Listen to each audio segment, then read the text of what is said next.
Monitoring સેલના ઠાસરામાં દરોડાથી Thasra police ઊંઘતી ઝડપાઈ।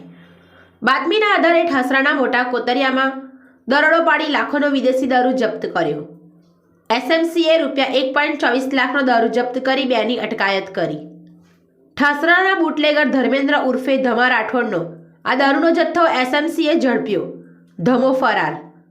સાથે આ રેડમાં ફરાર 3 આરોપીઓને પકડવા માટે પોલીસે કાર્યવાહી હાથ ધરી। ઠાસરા ગામમાં પાણીની ટાંકી પાસે વિદેશી દારૂનું ખુલ્લેઆમ કરતા હતા વેચાણ। પોતાના મકાનની આસપાસ બીજાના મકાનમાં ધાબા પર છુપાવ્યો હતો વિદેશી દારૂ। એસએમસીએ 31 પહેલા જિલ્લામાં સક્રિય થતા બુટલેગરોમાં ફફડાટ। ઠાસરા પોલીસ દ્વારા આગળની વધુ કાર્યવાહી હાથ ધરાઈ। જિલ્લા બ્યુરો રિપોર્ટર સદરુ બેલીમ દ્વારા।